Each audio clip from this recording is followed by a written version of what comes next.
I challenge you as a believer, let that power get out. Blind people received their sight. People have been carried in. We're healed. Nobody touched them. Nobody laid a hand on them. We just praised the Lord and spoke the word of faith, and God began to heal the people. Here's fish. Yeah, let's go! Oh my gosh, he's a big. You landed inside. He kept me from. God, look how massive this is. The Casting Faith Podcast. Push on.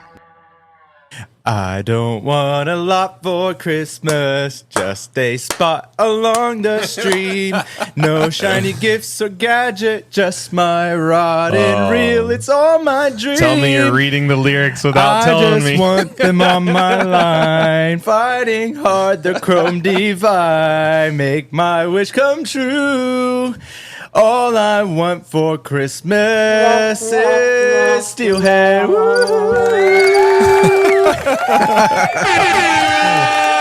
I just want to go fishing. Wow. So, does everybody love Charlie singing at the beginning? Give us a thumbs up or whatever you do. Somebody just turned the podcast off. Skip. Well, welcome back to the show. It's Christmas season. We are in December, and I really want to go steelhead fishing. Man, that's a really sore subject right now. I don't know why it's a sore subject for you. You've been more than anybody, and you've caught more than anybody. Hey, yes. Going without me, brother. So, yeah, I've been, oh man, what am I right now? Yeah, 17 for 22. I've caught this year. Two. Just two. That's I've lost crazy. about 4. I've caught 2. But we're so excited that everybody's here. It's been a rough season. Yeah, it's been a rough season for me. Sean's got a story, though, that's going to have you shaking your head. He went on a fishing trip recently, and he tried some new spots. And, well, he just may have broken the cardinal rule of fishing, but I'll let him tell it. Not me. Is the cardinal rule leaving fish to find fish? Mhm. Yeah, I regret that. So I went in the morning. I didn't go at first light. You know, I like to sleep in on some days. Yeah. But I went How early do you get up normally for work? like for work, 3:30. Oh, my gosh. Yeah, I'm there by 5. And I work an hour away. Man. Yeah, so I went fishing and the water's coming down from the rain that we had. And the Grand River's my favorite river. I love fishing the Grand River. Same. But it takes a long time to come down after a rain event because it's the largest watershed. It takes a long time for it to go up, too. Yeah, well, right now it takes does because the ground's been so dry. Been in like a drought. Yeah, so the Grand River's the largest watershed into Lake Erie. So it's like 700 and some miles or square miles or something like that, the watershed, as opposed to like Chagrin's like a little over 100 or something. But so I went to Chagrin and I was headed to the secret spot. Like it's kind of a secret spot. It's definitely a secret spot. It proved to be this day. But I wanted to try a couple other places that, you know, I'll like Google Earth and try to find holes, like because you can see the holes pretty easy on Google Earth because they're dark green. And there was a hole, I forget, like Todd Fields or something like that. I think, yeah, it's called Todd Fields. I don't want to give away the spots. Don't. But that one's a public spot. So I went there and I wanted to fish next to the railroad at that spot because it looks really nice. So I went there, checked out that spot, and I didn't change colors or anything. I was using jigs on a float and just kept it was chartreuse that I was using because it's kind of muddy, but not bad. It wasn't that bad. I fished there for maybe like 30 minutes without a bite. Saw one guy next to me catch one, and I moved. There's a ton of people. Yeah. That's the most frustrating thing when you get to your hole. I say your hole because when you do the research on Google Earth and you find a nice hole, Yeah. and it produces fish, and then you go there and people are shoulder to shoulder, that's frustrating. So this spot, like, it's the weekend and there's just a lot of people out, you know, and I wanted to leave that spot. I had a feeling that the next spot there wasn't going to be anybody there. Yeah. Because it's a secret spot. Not a lot of people know about it. No one else is going to know about it. One side of the river is private property, and one side is still private. They own a bunch of land and they promote like people fishing and stuff like that. So they don't, it is private, but they're not going to kick anybody off. Yeah. It's kind of what they're about. So I went to this spot on the Chagrin and I show up and there was nobody there. And I couldn't believe it. A Christmas I miracle. couldn't believe it, dude. That's awesome. Nobody there. Let's And go. I got out real quick and got to the spot and started drifting my jigs. I was using chartreuse and nothing. And then I switched to red and black and nothing. You know, like muddy water, you try to think like what's going to contrast against the color. So I think usually like the darker colors work well in muddy water because it's like a contrast. Yeah. I usually like, I don't know, I get stuck on colors and lures, and like I like silver and blue or white and blue. Yeah. Because I feel like that's the most attractive color. Yeah. So in this situation, I'm sitting there like it's been like half an hour fishing chartreuse and then red and black and no fish. And then I only have like 2 white and blue jigs left. Oh. It's white jig with blue head and silver flash. Oh, so like my favorite colors. Yeah. Oh, nice. It's a really productive color. Solid choice. And I didn't want to use it because I only have 2 left. And since I've ordered 15 more, I ordered 15 more yesterday. Merry Christmas. Yeah. Thank you, Steely D's Jigs. Dan Not Szabo. a sponsor. Not a sponsor. I'm sure he would. Maybe he would. Just give me 1 jig for free and then he'll call you a sponsor. Yeah. But I switched that jig and I was like, man, I swear if I catch a fish right away, like this is the only color I'm going to buy from now on. And I haven't caught any on the red and black yet. Yeah. And I was talking to the jig guy, Dan Szabo, and he said the same thing. This year he hasn't caught anything on red and black. And it's just been for me white and blue and chartreuse and gold. So chartreuse jig with gold head and then white jig with blue head, tipped with fake magnets because I'm lazy and I don't want to go to the store and buy real ones. It's also just hard to just More handle. convenient. So yeah, so I said, man, if I catch one, if I start catching one that's white and blue, all of a sudden after switching, I'm never buying any other color. So I switch and it was literally first cast. Oh, man. Instantly got a fish on. Let's go. And I just sat there and fought. I knew I wasn't taking any fish home. So I just wanted to enjoy the fight and just the sport of it. Why weren't you taking any fish home? Because we have plenty of fish in the freezer and we're not going through it that You fast. could have gave it to me. Well, Kendall would have really appreciated it. yeah. Another I'm sorry, time. Kendall. Kendall's my daughter, and she's 5, and she loves steelhead. Most kids eat just chicken nuggets and mac and cheese, but she will like eat a whole fillet of fish if you let her. Has she had fish tacos? Yes, Yeah. she likes it any way we make it. Nice. I think it's because like when I brought it home to fillet it, I let her look at the fish and she saw it, and then she was excited that Daddy caught one to make Yeah. to eat, and ever since then she's just excited every time. Yeah.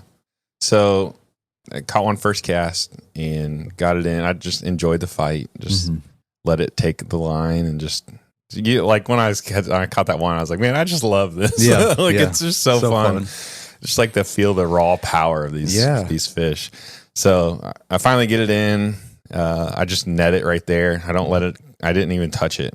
Didn't take it out of the water. Just trying to keep it like to handle it properly if you want it to live. Here's the deal. Like I understand what you're saying, and if I limit out, I'm gonna still catch and release and have fun, right? Yeah. But if I can take the fish, I'm gonna take the fish. It's like this. This is why it doesn't make sense to me. Imagine being a deer hunter, which you are, and you see a prize buck in your backyard, and you have a shot, and you're like, meh, it was good enough just to see it today, and you don't take the shot and you don't get the deer. It's totally different. It's not. It's the same thing. You It's have the totally fish. different. You caught the fish. Take the fish. You're going out and you're It's the experiencing the same. nature and Well, I'm sure that there are some deer hunter, and I've actually heard this before, where they're like, today it was just nice to see that in nature, and I didn't feel like taking the shot. Yep. It's a lot of work. That's if you've ever killed a deer, you know, like it's all fun and games until you got a deer on the ground in front of you and you got to start working. Yeah. That's a lot of work. Yeah. So after that first fish, some other guys came down. There was like 2 guys. Oh, isn't that how it always fishing goes? together. They see you catch No, fish. and nobody's they rush. like, this is a place that you can't see that anybody's there. Oh, okay. It's a really cozy secret spot. But some other people know about it, obviously. So these 2 guys come and they fish just above the bridge. You've been there. Yeah. They fish just above the bridge. I'm fishing on the where you're standing looking at the river. I'm on the left side of the bridge on the bank. Or on the little like concrete thing underneath the bridge. But these guys are fishing on the right side, but floating down into underneath the water. And my very next cast, after I had just unhooked the fish and let it go, I had another one on instantly. Man, So first cast, second cast, fish, amazing. and fought that one just the same. And then just the same thing. Got it in, netted it, took a picture, let it go, and I go back up to start fishing again. And the third drift, nothing. The fourth drift, third drift, nothing. But the guy above me Caught one. Yeah, and he's catching. So you found him. He's catching a fish currently, and I toss up there, and while he's catching a fish, nailed one again. Man, third fish. So we got double, and this dude is just jacked, pumped beside me. He's absolutely. like, he just screams doubles. Yeah, that's awesome. Because that's a rare thing. Yeah, no, and I've never experienced that. It's awesome. So to catch 2 fish simultaneously in the same hole is wild. Yeah, that's fun. And so we doubled up, and so it was the third fish. Nice. And so I reeled it in, got it in, fought it. Did it all same. It was a smaller fish, so it fought really hard, like fast. Jumped like 9 feet out of the water. Yeah, so I was on them, and then number 4, number 5 both got off, but they're still fun to fight. Did you lose your lure? I lost one. Yeah, one broke off, and then the other spit the hook. Yeah, so I found the fish, and I went maybe like a half hour, 45 minutes after that without any bites at all. And I was like, all right, I want to go to the Grand River. Yeah, I want to see it. It was at like 600 coming down, 600 for flow, cubic feet per second. And then the visibility, the turbidity was at 17, which is pretty high for me. Like a lot of people, like it was perfect. Then a lot of people on the steelhead groups were saying it was on fire. But for me, I went there, I had to see it for myself. It's probably because they were using little Cleos or spoons. No, nobody was using that. Nobody's using that. So I go up there, and it's like a 20-minute drive from Chagrin to Grand. And the first spot, I call it the hole. It's like our spot. Yeah, we're not telling. And where that is I either. officially dubbed that spot the hole. The hole. It's the it's hole. the tree stump. It's the, Don't. That's enough. That's enough. It's on We just YouTube. call it, let's just call it the hole. We don't need to go into details. Yeah. So I go to the hole on the Grand, and I walk down the fence line, and I clear There's out. no fence. I clear out some briars. Yeah. So you don't I got get poison injured. ivy for the first time in my life. Listen, I'm in the woods. In my whole life, I've been in the woods. And I would literally go to the garden for Hillary, and I would pull the poison ivy with my bare hands and never get poison ivy. I was immune. And then we went to the Grand, and we went to the hole, and I got stuck in a briar patch trying to get to the hole. Never again. And I said, never again. And wouldn't you know, I get home, and my whole arm is covered in poison ivy. Yeah. And it took me, I still got bumps. That's a rough hike through there, but every time I go through, I try to clean it up a little bit. Yeah. But anyway, I go to the hole, and it's not as muddy as I was expecting it is, but it's probably like 6 inches or less of visibility, which is really tough. not good unless you're using like scented baits or big gag bag steelhead eggs or salmon eggs. Yeah. So I'm using jigs with fake maggots and fish the hole, fish above the hole, a couple rapids. I try to fish the fast water, the slow water. Tried that whole stretch at the hole and decided to move down to Another spot that's just down from the hole, like across the street is where you park. So I go up there, park at the upper lot, walk down the hill, and I fished that one spot where I caught 5 on the spinners, and fish there, fish above there, fish that deep section. And I fished it hard for a while, and then I fished that the run when you walk out from the trail, I fished that fast water there, the tail out of it. Saw a guy with a fly fisherman. He caught one in that tail out way down, like at the bend. Nothing. And so I just like, I'm kind of done at this point. Yeah. Well, you had a good day. You had fun. Yeah. And so I just start walking the river, and, you know, I tried to get to where that really pretty spot is, like where the rapids are. It's like super muddy and soupy. Yeah. Right up there.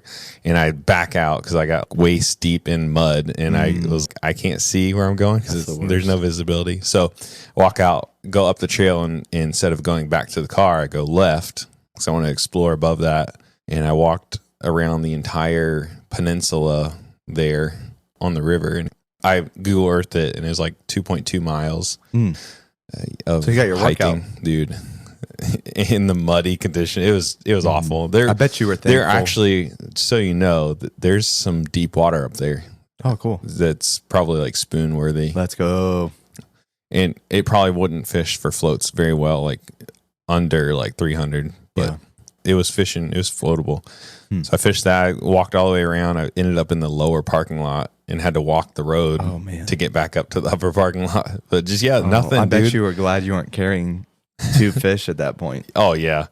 I didn't want to be carrying it because it gets like you're excited, and it's not to the extent of the deer, but you're excited when you catch the fish, especially if you're going to keep them. But then you got to walk out with them, and they're heavy. Yeah. And then you got to go home and flay them. So you're tired from that hike and all these things, and then you got to go do all the things you need to do. Yeah, dude. So I walked back up to the car and just kind of like deflated on the Grand River, and but it was nice to get back home and just not have anything to clean. Yeah. I just got out, hung my waders up to dry, and which don't leak anymore, by the way. Awesome. So, yeah, that patch job did a solid job. Yeah, so I left fish to find no fish, You dude. broke the rule. It was you tough. broke the golden rule of fishing. Never leave fish to find fish. Folks, let this be a lesson for you. Sometimes the blessing is right where you are. You don't have to go chasing after it, finding a new thing. Sometimes we leave what we know is right, and that is the cardinal. I felt like in the moment that was the right decision because of nothing. It, like the bite turned off. Yeah. You know, it was like noticeably back to back to back to back, like constant fish on, and then all of a sudden nothing. Yeah. It was like 45 minutes. Yeah. But I feel like if I would have stayed, I didn't know. Like I needed to go see the Grand at that level though, because. So if anybody listening doesn't know, like we watch the river on gauges. They have monitoring that online that you can see how fast it's flowing. You can see the turbidity, which is like the visibility. So we monitor that, but you don't really know what that is. You don't know what 17 FNU for turbidity means unless you go look. Yeah. So now I know, and now I know like my cutoff is probably around 12. Like 12, 13, I can probably fish it. But yeah, so I needed to go see the Grand anyways, but I bet the bite would have turned back on eventually. I've noticed that too. It would have been probably an hour or so. In one of our other secret spots, or not so secret spots, but a spot that most people pass up to go to the faster waters, where our buddy and you as well have both caught a couple of state Ohio fish from this one hole. I noticed like one of the last times I went out, I caught one within the first 3 casts. And then the bite went off for 45 minutes. And then my buddy caught his state Ohio fish about an hour after I caught mine. Yeah. So you just have to be patient sometimes in those situations. And it's really tough when it's really clear and you can see the fish and you just see your stuff going right by it the whole time. Like you kind of get discouraged, but that's what's happening all day long when it's muddy. You just don't see it. Yeah. They're just sitting there looking at it go by. Like, They just Not don't want right it. now. Not hungry. You know, this story really has me thinking how many times in life we do the same thing, though, where we get restless thinking there's something better out there, and we abandon the blessing God has already given us in search of something new and exciting. It reminds me of the Christmas story in Luke 2.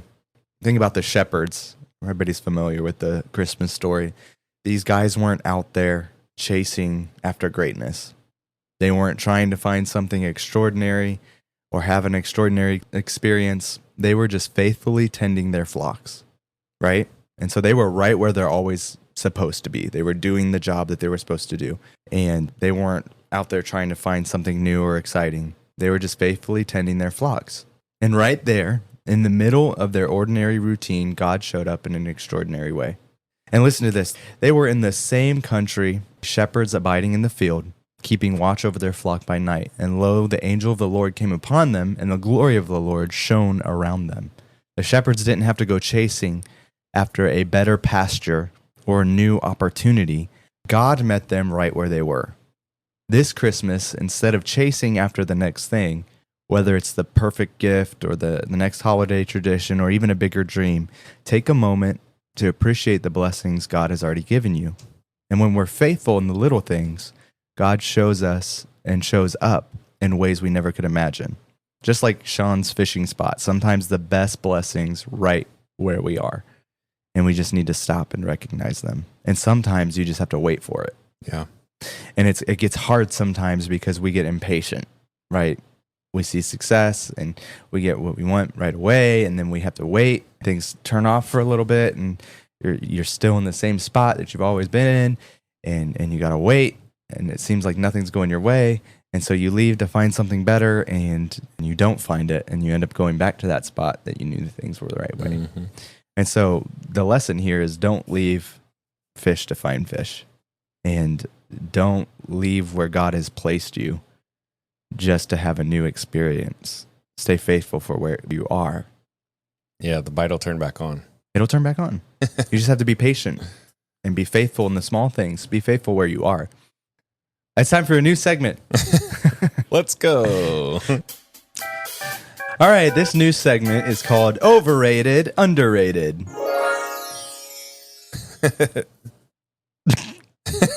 This new segment is called Overrated, Underrated, diving into Christmas-themed topics today. First up, real Christmas trees versus artificial ones. Is a real Christmas tree overrated or underrated? And have you ever gone to go cut down your own Christmas tree? So, for me, you want my answer first? Yeah, what's your response? Okay. I don't have a problem with either one. My laziness loves grabbing the tree out of the bag and just throwing it up real quick. Mm-hmm. Not having to worry about it. Is it lazy or is it just like... Yeah. Yeah. So, maybe like people have allergies or something, but the experience of like taking your family and go cutting down a tree, that's pretty fun. Mm-hmm. It's fun, and it makes a memory that lasts a lot longer than throwing a tree from a bag up. We have an artificial, so we've done both. So one time we had one. We had a huge living room.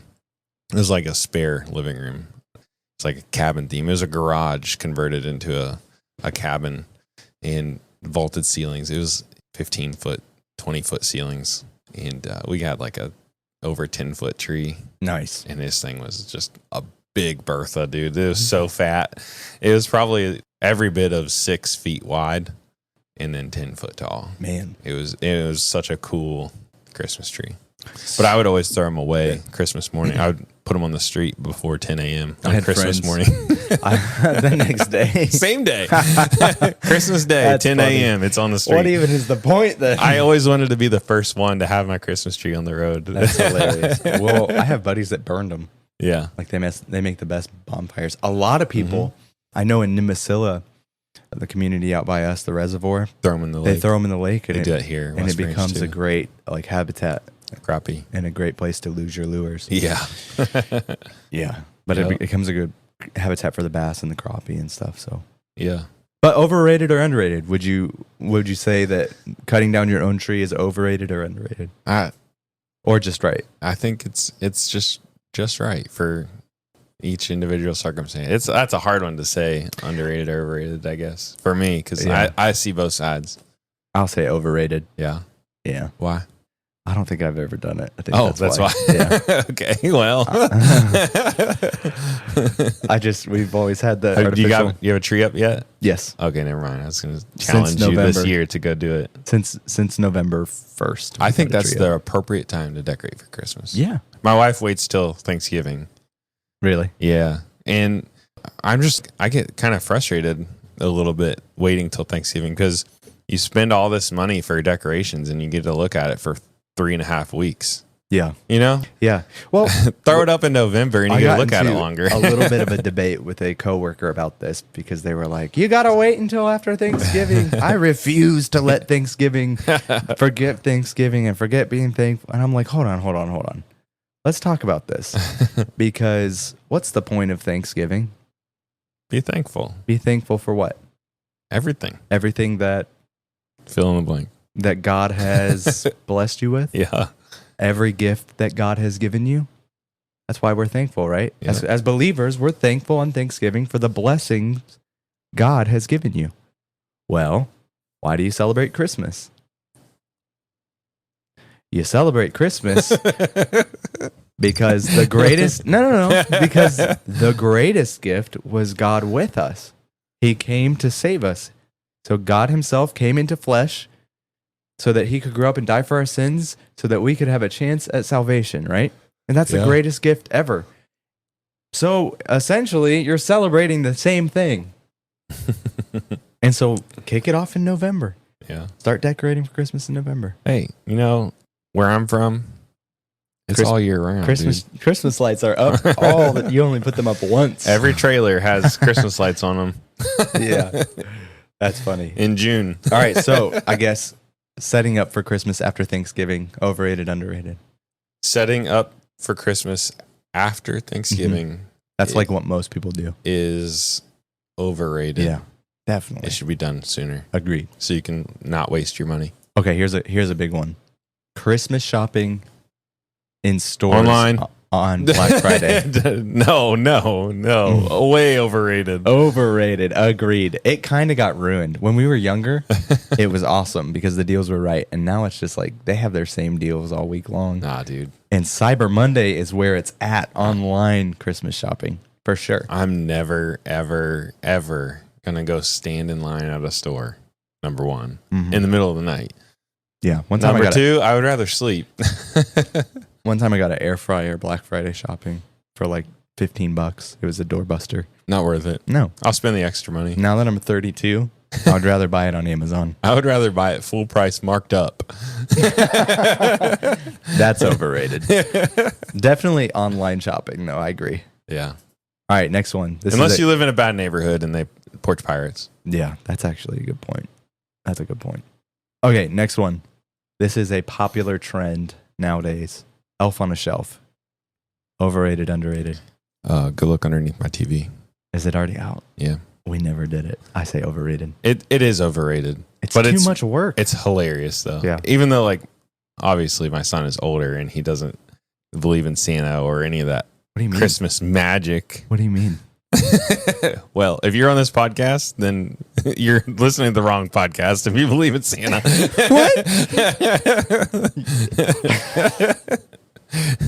Yeah, so somebody. I'm just kidding. Definitely overrated, but it is fun. Yeah. And last year he like goofed off. Was like he knew it. Obviously, he's never believed in Santa, but What do you mean? It was fun to play along with, Yeah, and it was fun for him to play along with. And we did all the scenes and stuff. And this year we pulled it out. He's like, "I'm touching him. I'm touching him. I'm touching him." He's here for the mischief at this point. Yeah, 11 years old is the age where it gets fun, and that's fun. Yeah. What about holiday traveling for the holidays? Overrated. Agreed. I love just being at home, dude. Yep, I agree. I want to be here. I want to be home. Yeah. For the holidays. I don't want to be away.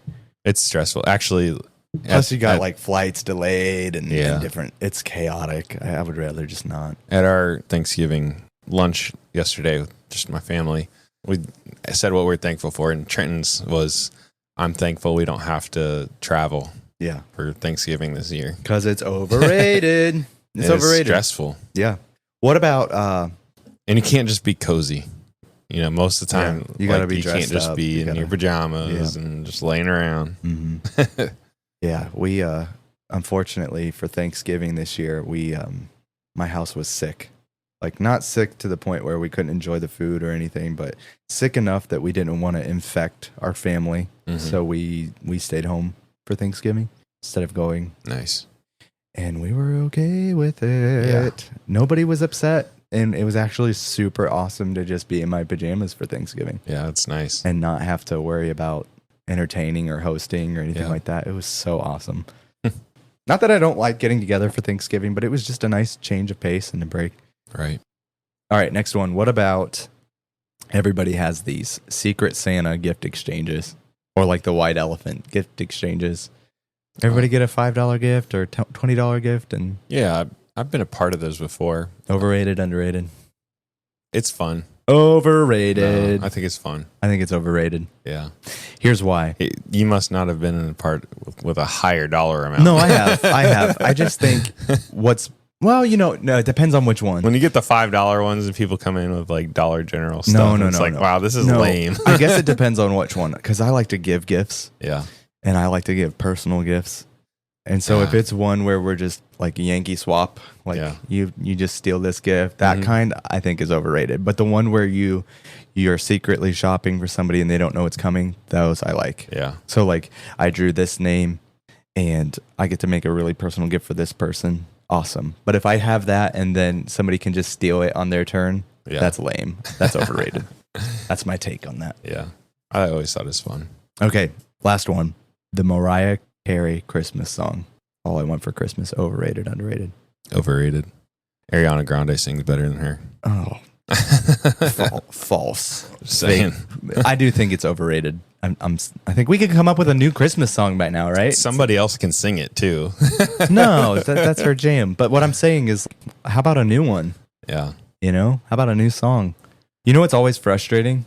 There's a Christian radio station here locally that plays after Thanksgiving nonstop. I hate it. Ugh. Hate it. Okay. Hate it. How about a break? No, so this guy in the weld shop, so when I was a mechanic, the weld shop's where our toolboxes are and stuff. It's like, that's what we do. We're the welders. He's the older guy. He's getting ready to retire. And I worked with him for maybe like 7 years before he retired. But every Thanksgiving, and when we came back from Thanksgiving break, it was Christmas music and nobody was allowed to touch his radio. Mm-hmm. And it didn't stop playing ever.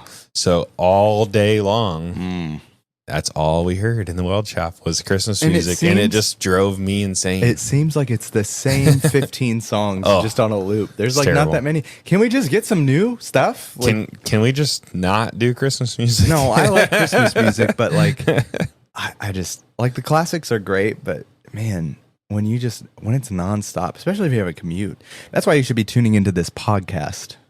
Yeah. Yeah. Hold on. Say something for a minute. I got the only Christmas song that I like listening to coming really fast. And it's just going to be a moment. I think that we just should have some new Christmas songs, Like, it shouldn't be the same 15 over and over on a loop. Yeah. It should just be new ones. What's the name of that Mariah Carey? All I Want for Mariah Christmas. Carey. Mariah Carey. Mariah Carey, if you're listening to this podcast, we'd love to have you on to sing this. This is the only version of that song that I like. I don't care if we get copyrighted. Laga laga, I don't want a lot for Christmas. I love it. There is just one thing Yeah, that's the only version that I'm okay with. Oh my word. My version of the Steelhead parody song was great. I think that was better than that. Oh my word. I love some Indian Christmas. Listen, whether it's overrated or not, things like this, it's always fun. Reasons to roast each other's questionable choices. That's awesome. Yeah, I just think that like sometimes you got to have a new thing, right? Yeah. But also, Yeah. going back to our Bible lesson, maybe you just wait a little bit and it'll get better again, Yeah. The classics are there for a reason. You should have stayed in that spot. So stayed there. maybe don't go looking for a new thing and play those Christmas classics over on a loop and wait 45 minutes and that song will be banging again. It'll be awesome. All right, new segment. Are you ready for the Conspiracy Corner? Oh, the Conspiracy Corner. Yes. Let's hear it, bro. I'm no conspiracy theorist, but I dabble. Yeah, a lot. All right, so here we go. Buckle up. I wouldn't say a lot. I'm pretty grounded, but sometimes you got to look at things a different way. And there's a lot of truth. Listen, a lot of the conspiracy theories that were crazy are starting to come out to be true. A lot of them. We'll maybe get into that in another episode, but we'll have to have David on for that. We can call David and Justin. We can call somebody right now. Answer right now. All right, but this is the conspiracy corner. Buckle up because we're about to unpack a few holiday secrets that might make you look at some of these Christmas traditions a whole new way. And trust me, you'll want to hear these if you can handle it. So let's kick things off with a big one. Santa Claus. We all know the jolly old man in the red suit who flies around the world in a sleigh pulled by reindeer. But did you know that the version of Santa we picture today, the red suit, the white beard, the big old belly, might be a product of good old Coca-Cola marketing? Yeah, you heard that right. In 1930s, Coca-Cola wanted to make its holiday ads stand out. So they teamed up with artists Haddon Sundblom to create the image of Santa we associate with the holidays today. His portrayal of Santa enjoying a Coke by the fire was so iconic that it became the official look for Santa that everyone from the advertisers to Hollywood adopted. Now, here's where things get interesting. Some theorists believe that Coca-Cola didn't just create the look of Santa, but they reinvented Santa and the whole Christmas spirit with their own branding twist. Think about it. How many of us remember those old Coca-Cola ads and the warmth and joy that they brought? What if Coca-Cola played a much bigger role in shaping how we all experience Christmas, turning it into this magical, warm, family-centered season? And it's a theory that has some legs. But hey, am I just reading too much into it, or did Coca-Cola create the image of Santa?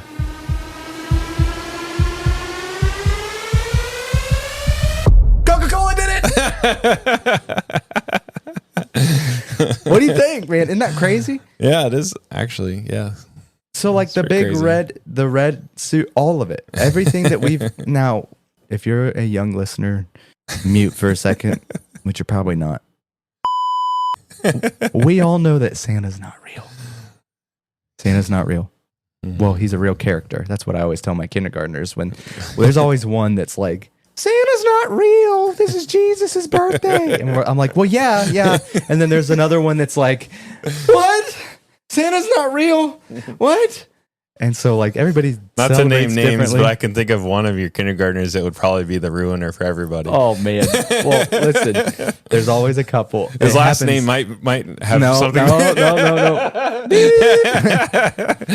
Listen, so this is a topic that comes up for teachers all the time, especially this time of year. And I always just explain it and say, he's a real character that represents something.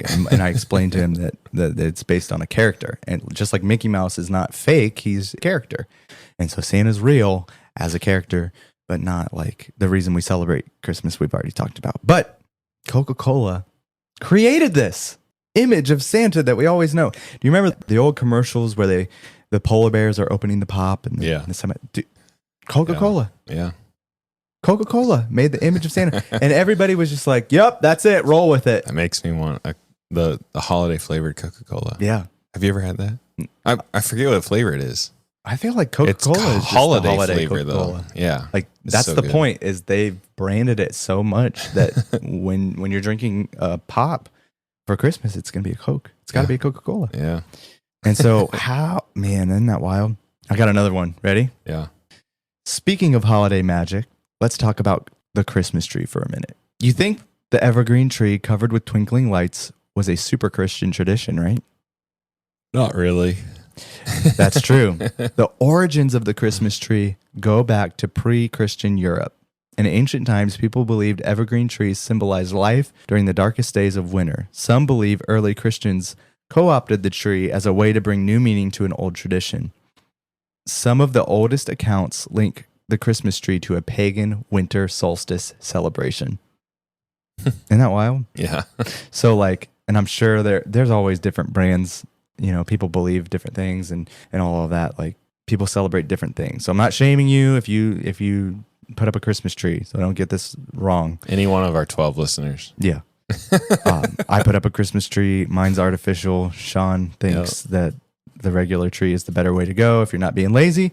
But the point is that it all started as a pagan winter solstice celebration. I think a lot of Christmas is pagan. Yeah.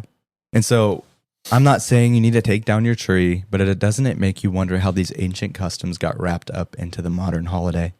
Yeah. And here's a little bit more for you. Ever wondered why we hang stockings on the chimney? No, but now I'm curious. So the story goes that St. Nicholas, the real life inspiration for Santa Claus, was known for his acts of charity. And one of his legendary gifts involved tossing coins down the chimney to help out families in need. Those coins traditionally landed in the stockings hung out to dry. So people would hang their dirty socks in front of, or their clean socks in front of the fireplace to dry them out. And St. Nicholas would throw coins down the chimney and they would land in the socks. Yeah. And so traditionally they landed in the stockings that hung out to dry. But if you ask some theorists, they'll argue that this was a symbolic shift towards giving gifts as we know it today. In fact, some people think the whole gift exchange idea, a central part of modern Christmas, could have been spurred by marketing strategy from, you guessed it, big corporations. Marketing. Just like Coca-Cola invented Santa Claus, we took this really kind gesture and charitable giving thing and we turned it into a massive marketing thing where people will go out on Black Friday and spend a bunch of money on things they don't really need just because it's what we do this time of year. Yeah. Kind of wild, right? Yeah. It's wild. One more thing, and then we'll end this Christmas conspiracy corner. The popular White Christmas movie. It's an idealized nostalgic image, right? Or not the movie, the White Christmas, right? I'm dreaming of a white Christmas. Everybody wants a white Christmas. But what if the real reason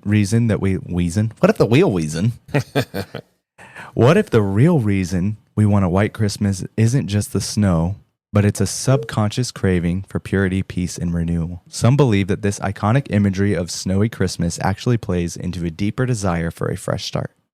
And so when we're dreaming of a white Christmas, we're actually hoping for a rebirth of hope tied to the holiday. Interesting. And so that's a cool way to look at it, right? It's interesting, yeah. But here's the kicker. Here's the one thing I can't figure out. Why does it feel like all of these traditions we've embraced over the years seem to have origins of a mixture of cultural practices and marketing? Let's face it, some good old-fashioned Capitalism? Yeah. Capitalism? Yes. We're turning innocent, good traditions that are great into a way to just make money. Hey, good on you. In the end, Christmas is what we make of it. And I'm not dogging on all of these, but We it's should just make a interesting. holiday. Create a holiday. Yeah, so we can make money. Maybe we can get with Steely Dan or whatever his name Steely is. D's. Steely D's. Create a Christmas fishing holiday. But in the end, Christmas is what you make it. And whether you're drinking Coca-Cola or decking the halls with evergreen branches or dreaming of a snowy Christmas or restart, we're all contributing to the magic in your own way. But remember, the real reason for Christmas is Jesus. And we can't forget that. Amen. Just remember, there's no wrong way to celebrate Christmas as long as you keep Christ in the center of it. Yep. So enjoy your traditions, enjoy your Coca-Cola, enjoy all of the things. Hang your dirty socks in front of hopefully they're clean. Your stockings. Maybe somebody will throw a coin down their chimney.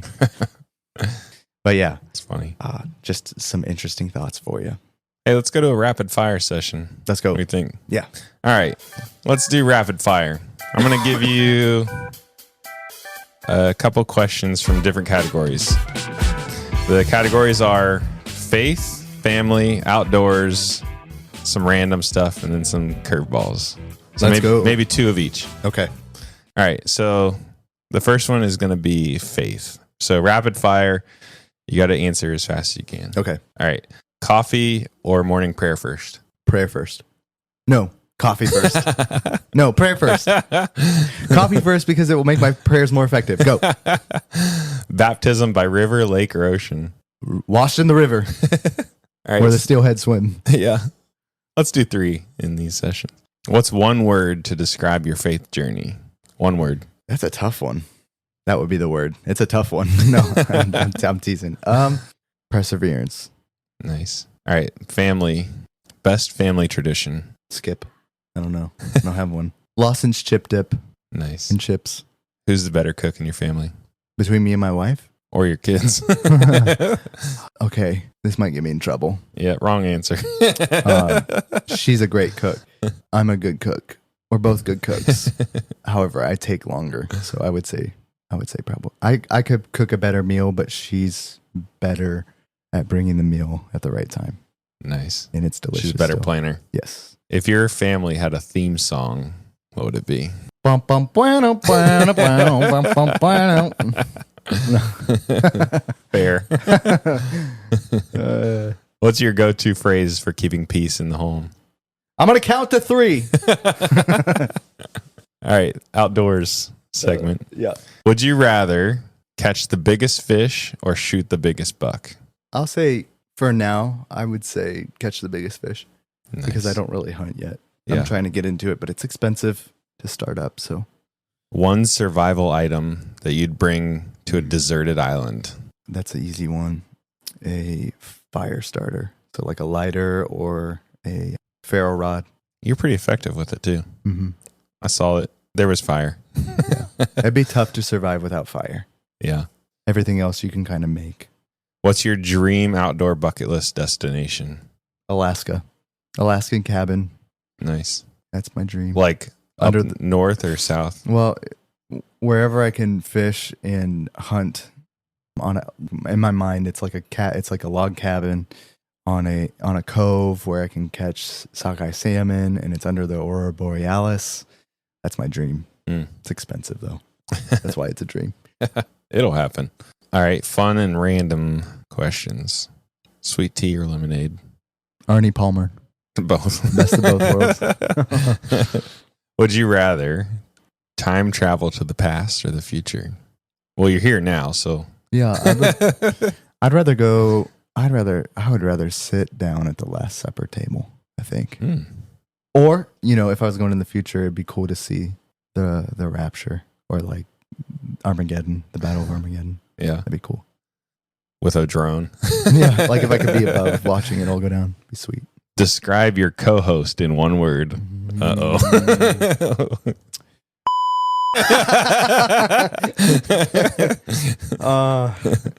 I would say I won't be offended. No. I'm trying to find the right word. I don't know if I can do it in a great word. I would say in one word, great people. Okay. Sean is awesome. The Delaney's are amazing people. They're just, I would say quality. That's what I would say. Quality. Cool. What's the last thing you Googled? Podcast segments? Yeah, probably. Chat GPT. Christmas conspiracy theories. Yeah. That was the last thing I Googled. No. Snow machines. Let's see. Maybe 2 more. What's your best dad joke? We should call Brother LeBar just for a dad joke. Yeah. And then hang up. That'd be so fun. I don't really have a dad joke. That's a good one. Not a really big dad joke guy. That's a good one. No, what was the one? It's like, what do you call a cow with no legs? I don't know. Ground beef. Ha! Won't hurt to say out loud. That won't hurt to say. All right, last one. In 10 seconds. What do you call a cow with one leg? 3-legged cow? Lean beef. Huh. Because it's leaning. All right, we just lost all 15 followers. In 10 seconds, this is the last one, and then we'll wrap up here. In 10 seconds, give your best fish story exaggeration. So obviously not true, but like your best fish story exaggeration with 10 seconds. So we were on Grand River, and I threw out my little Clio, and I caught a 53-inch steelhead. It was amazing. Awesome. And it tasted delicious. That has been the rapid fire segment. Moving on. Let's close this out. Well, that wraps up another episode of the Casting Faith podcast. We hope you enjoyed the laughs, the lessons, and maybe a little inspiration to carry you into this Christmas season. Remember, the greatest gift of all isn't found under the tree, but it's the gift of Christ given in each of us. So take some time to appreciate your blessings that God has placed in your life today, whether it's your family, your faith, or even just the small amounts of joy in your day. Always remember to be thankful. And we'll catch you next time. Like, subscribe, follow, leave a comment, leave a review, help us out. And until next time, Merry Christmas.